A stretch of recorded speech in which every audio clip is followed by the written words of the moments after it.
আসসালামু আলাইকুম ওয়া রাহমাতুল্লাহ। প্রিয় দর্শক, আজকের ভিডিওতে আপনাদের সাথে ছোট ছোট 10টি আমল সম্পর্কে কথা বলবো ইনশাআল্লাহ। আমলগুলো ছোট কিন্তু এতটাই গুরুত্বপূর্ণ যে এই আমলগুলো কিয়ামতের দিন আপনার মিজানের পাল্লাকে ভারী করে দিবে।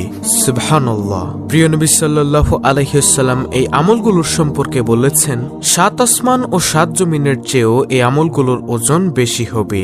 সুবহানাল্লাহ। তাহলে চলুন একে একে প্রত্যেকটি আমলের সাথে আপনাদেরকে পরিচয় করিয়ে দেই যে আমলগুলো হাসরে মিজানের পাল্লাকে ভারী করে দিবে।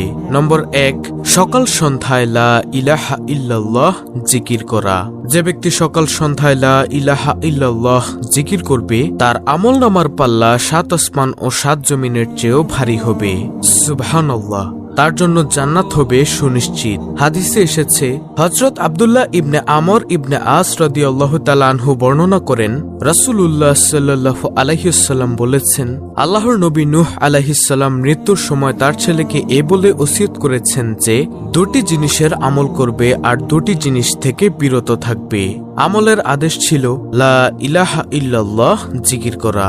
মনে রেখো, যদি 7 আসমান ও 7 জমিন এক পাল্লায় রাখা হয় আর অপর পাল্লায় লা ইলাহা ইল্লাল্লাহ রাখা হয় তবে লা ইলাহা ইল্লাল্লাহর পাল্লা ভারী হবে।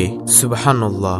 শুধু তাই নয়, তিনি আরো বলেছেন, যদি 7 আসমান ও 7 জমিন একটি অবিচ্ছেদ্য গোলাকার বৃত্ত হতো তাহলে লা ইলাহা ইল্লাল্লাহ ও সুবহানাল্লাহি ওয়া বিহামদিহি সবকিছুকে চূর্ণ বিচূর্ণ করে ফেলত।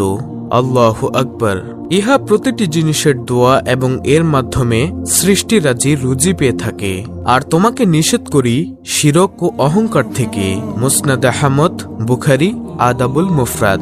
এছাড়াও হযরত আনাস রাদিয়াল্লাহু তাআলা আনহু বর্ণনা করেন, রাসূলুল্লাহ সাল্লাল্লাহু আলাইহি ওয়াসাল্লাম বলেছেন, কিয়ামতের দিন আল্লাহ তাআলা বলবেন, হে মুহাম্মদ সাল্লাল্লাহু আলাইহি ওয়াসাল্লাম, সৃষ্টির মধ্য থেকে আপনার উম্মতের মধ্যকার এমন ব্যক্তিকে জান্নাতে প্রবেশ করান যে ব্যক্তি একদিন হলেও ইখলাসের সঙ্গে এ সাক্ষ্য দিয়েছে যে আল্লাহ ছাড়া কোনো ইলাহ নাই এবং সে এর উপর মৃত্যুবরণ করেছে। মুসনাদে আহমদ। তাহলে প্রিয় দর্শক, 10টি আমলের মধ্য থেকে এইগুলো প্রথম নম্বর আমল, অর্থাৎ লা ইলাহা ইল্লাল্লাহর জিকির করা। দ্বিতীয় নম্বর আমল, সব সময় আলহামদুলিল্লাহ বলা। সুখের খবর কিংবা দুঃখের খবর, আনন্দের খবর কিংবা বিপদের খবর, যে কোনো সংবাদেই সব সময় আলহামদুলিল্লাহ তথা সব প্রশংসা মহান আল্লাহর জন্য বলা। আর তাতে বান্দার আমলের পাল্লা 7 আসমান ও 7 জমিনের থেকেও ভারী হবে, আর তা হবে জান্নাত লাভের মাধ্যম। হাদিস শরীফে এসেছে, হযরত জাবির ইবনে আব্দুল্লাহ বর্ণনা করেন, রাসূলুল্লাহ সাল্লাল্লাহু আলাইহি ওয়াসাল্লাম বলেছেন, সর্বোত্তম জিকির হচ্ছে লা ইলাহা ইল্লাল্লাহ এবং সর্বোত্তম দোয়া হচ্ছে আলহামদুলিল্লাহ। তিরমিজি, ইবনে মাজাহ, নাসাই, ইবনে হিব্বান। রাসূলুল্লাহ সাল্লাল্লাহু আলাইহি ওয়াসাল্লামের কাছে এক বেদুইন এসে বলল, হে আল্লাহর রাসূল সাল্লাল্লাহু আলাইহি ওয়াসাল্লাম, আমাকে কোনো একটি ভালো কাজ শিখিয়ে দিন। রাসূল সাল্লাল্লাহু আলাইহি ওয়াসাল্লাম তখন তার হাত ধরে এই শব্দগুলো শিখিয়ে দিলেন, আর শব্দগুলো হলো সুবহানাল্লাহ, আলহামদুলিল্লাহ, লা ইলাহা ইল্লাল্লাহ, আল্লাহু আকবার। লোকটির হাত ধরে প্রিয় নবী সাল্লাল্লাহু আলাইহি ওয়াসাল্লাম বললেন, এই শব্দগুলো বেশি বেশি পড়বে।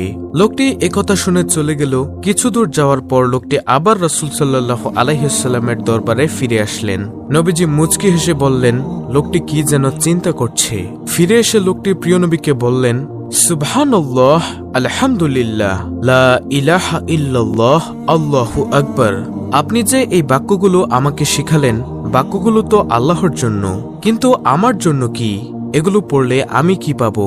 তখন নবীজি উত্তরে বললেন, তুমি যখন বলবে সুবহানাল্লাহ, আলহামদুলিল্লাহ, লা ইলাহা ইল্লাল্লাহ, আল্লাহু আকবার, তখন প্রতিটি শব্দের উত্তরে আল্লাহ তাআলা বলবেন, তুমি সত্য বলেছ। তারপর জিকিরকারী আল্লাহর কাছে নিজের যেসব চাহিদা তুলে ধরবে আল্লাহ তাই কবুল করে নিবেন। সুবহানাল্লাহ, আল্লাহু আকবার। বান্দা যখন বলবে আল্লাহুম্মা গফিরলি, হে আল্লাহ আমাকে মাফ করে দিন, তখন আল্লাহ বলবেন, তোমাকে মাফ করে দিলাম। বান্দা যখন বলবে আল্লাহুম্মা রহমনি, হে আল্লাহ আপনি আমাকে রহম করুন, তখন আল্লাহ বলবেন, ইতিমধ্যে তোমার প্রতি রহম করেছি। বান্দা যখন বলবে আল্লাহুম্মা রযুকনি, হে আল্লাহ আপনি আমাকে রিজিক দান করুন, তখন আল্লাহ বলবেন, ইতিমধ্যে তোমাকে রিজিক দান করেছি। বাইহাকি। তাহলে প্রিয় দর্শক, 10টি আমলের মধ্য থেকে গেল দ্বিতীয় নম্বর আমল, অর্থাৎ সব সময় আলহামদুলিল্লাহ বলা এবং শ্রেষ্ঠ 4টি জিকির করা, অর্থাৎ সুবহানাল্লাহ, আলহামদুলিল্লাহ, লা ইলাহা ইল্লাল্লাহ, আল্লাহু আকবার। তৃতীয় নম্বর আমল সুবহানাল্লাহি ওয়া বিহামদিহি সুবহানাল্লাহিল আজিম জিকির করা। হাদিসের বিখ্যাত গ্রন্থ বুখারীর শেষ হাদিসে এ জিকির সন্নিবেশিত করা হয়েছে। এ জিকিরের বর্ণনা হাদিসে পাকে এভাবে তুলে ধরা হয়েছে। হযরত আবু হুরায়রা রাদিয়াল্লাহু তাআলা আনহু বর্ণনা করেন, প্রিয় নবী সাল্লাল্লাহু আলাইহি ওয়াসাল্লাম বলেছেন, 2টি কালেমা রয়েছে যেগুলো দয়াময় আল্লাহর কাছে অতি প্রিয়, উচ্চারণে খুবই সহজ আর আমলের পাল্লায় অত্যন্ত ভারী। আর বাণী দুটি হচ্ছে সুবহানাল্লাহি ওয়া বিহামদিহি সুবহানাল্লাহিল আজিম, অর্থাৎ আমরা আল্লাহ তাআলার প্রশংসা সহ তার পবিত্রতা ঘোষণা করছি। মহান আল্লাহ অতীব পবিত্র। বুখারী শরীফের হাদিস। তারপরে 4র্থ নম্বর আমল সৎ চরিত্রবান হওয়া। প্রিয় নবী সাল্লাল্লাহু আলাইহি ওয়াসাল্লামের যে গুণ বর্ণনায় কুরআনুল কারীমে আল্লাহ তাআলা আয়াত নাজিল করেছেন তা হলো সৎ চরিত্র বা মহান চরিত্র, যে চরিত্রে থাকবে না কোনো গুনাহের চিন্তা। প্রিয় নবী সাল্লাল্লাহু আলাইহি ওয়াসাল্লামকে লক্ষ্য করে মহান আল্লাহ ঘোষণা দেন, আর নিশ্চয়ই আপনি মহান চরিত্রের অধিকারী। কিয়ামতের ময়দানে এই উত্তম চরিত্রের লোকদের আমলনামা হবে 7 আসমান ও 7 জমিনের চেয়ে ভারী। আল্লাহু আকবার। আর এই সচ্চরিত্রের সংক্ষিপ্ত পরিচয় হচ্ছে হালাল গ্রহণ করা, হারাম বর্জন করা, আর নিজ পরিবারের স্ত্রী, সন্তান ও মা বাবা ও ভাই বোনদের সঙ্গে উত্তম ও উদার ব্যবহার করা। 5ম নম্বর আমল নাবালক সন্তানের মৃত্যুতে ধৈর্য ধারণ করা। অল্প বয়সে মৃত্যুবরণকারী সব শিশুই তার মা বাবা ও আত্মীয় স্বজনের জন্য হবেন নাজাতের উসিলা, পরকালে আরাম লাভের অনুষঙ্গ ও সুপারিশকারী, আর দুনিয়াতেও হবে সুখ সম্পদের অধিকারী। এ কারণেই নাবালক সন্তানের মৃত্যুতে দোয়া করতে বলেছেন বিশ্বনবী সাল্লাল্লাহু আলাইহি ওয়াসাল্লাম। 6ষ্ঠ নম্বর আমল অন্যের জন্য দোয়া করা। নিজের জন্য দোয়া করার পর যারা মুমিন মুসলিম নারী পুরুষের জন্য এভাবে দোয়া করে, আল্লাহুম্মা গফির লিল মুমিনিনা ওয়াল মুমিনাত। কোরআনুল কারীমে আল্লাহ তাআলা প্রিয় নবী সাল্লাল্লাহু আলাইহি ওয়াসাল্লামকে মুমিন মুসলমানের জন্য দোয়া করতে এভাবে নির্দেশ দিয়েছেন, আর সেই দোয়াটি হলো ওয়াস্তাগফির লি জামবিকা ওয়ালিল মুমিনিনা ওয়াল মুমিনাত। অর্থ, হে রাসূল, আপনি ক্ষমা প্রার্থনা করুন আপনার নিজের জন্য এবং মুমিন পুরুষ ও নারীদের জন্য। সূরা মুহাম্মদ আয়াত নম্বর 19। 7ম নম্বর আমল কেউ মারা গেলে জানাজায় অংশগ্রহণ করা। জানাজায় অংশগ্রহণে রয়েছে অনেক সওয়াব ও কল্যাণ। হাদিসের বর্ণনায় উঠে এসেছে, হযরত আবু হুরায়রা রাদিয়াল্লাহু তাআলা আনহু বর্ণনা করেন, নিশ্চয়ই রাসূলুল্লাহ সাল্লাল্লাহু আলাইহি ওয়াসাল্লাম বলেছেন, যে ব্যক্তি কোনো মৃত মুসলিম ব্যক্তির জানাজায় ঈমানের সঙ্গে সওয়াবের আশায় শরীক হয় এবং জানাজা ও দাফন পর্যন্ত থাকে, ওই ব্যক্তি 2 কেরাত নেকি পাবে, আর প্রতি কেরাত হচ্ছে উহুদ পাহাড়ের সমান। আর যে ব্যক্তি জানাজা পড়ে দাফনের আগে ফিরে যাবে, সে 1 কেরাত নেকি নিয়ে বাড়ি ফিরবে। বুখারী, মুসলিম। 8ম নম্বর আমল সদকা করা, দান সদকা করা। তা একটি খেজুর কিংবা একটি খেজুরের গাছ হলেও। হাদিসে এসেছে রাসূলুল্লাহ সাল্লাল্লাহু আলাইহি ওয়াসাল্লাম বলেছেন, খেজুরের একটি অংশ দান করে হলেও তোমরা জাহান্নামের আগুন থেকে বেঁচে থাকার চেষ্টা করো। বুখারী ও মুসলিম শরীফের হাদিস। তাই আমাদের উচিত প্রতিদিন যতটুকু সম্ভব দান সদকা করা।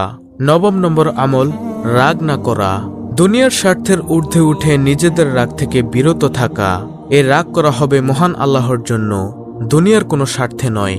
তবেই এই রাগ পরকালের আমল নামায় কয়েক গুণ ভারী হবে। হাদিসে এসেছে, হযরত আবু হুরায়রা রাদিয়াল্লাহু তাআলা আনহু বর্ণনা করেন, এক ব্যক্তি রাসূলুল্লাহ সাল্লাল্লাহু আলাইহি ওয়াসাল্লামকে বলল, আমাকে কিছু উপদেশ দিন। রাসূলুল্লাহ সাল্লাল্লাহু আলাইহি ওয়াসাল্লাম বললেন, রাগ করো না। লোকটি বারবার রাসূলুল্লাহ সাল্লাল্লাহু আলাইহি ওয়াসাল্লামের কাছে উপদেশ চায়, আর নবীজি তাকে বলেন, রাগ করো না। বুখারী শরীফের হাদিস। যেহেতু রাগ দমন করা অত্যন্ত কঠিন কাজ, আর যে ব্যক্তি তা করতে সক্ষম হবে সেই দুনিয়া ও আখিরাতে কামিয়াব। রাগ দমনকারীদের প্রশংসায় আল্লাহ বলেন, যারা নিজেদের রাগ সংবরণ করে আর মানুষের প্রতি ক্ষমা প্রদর্শন করে তারাই মুহসিন বা সৎকর্মশীল।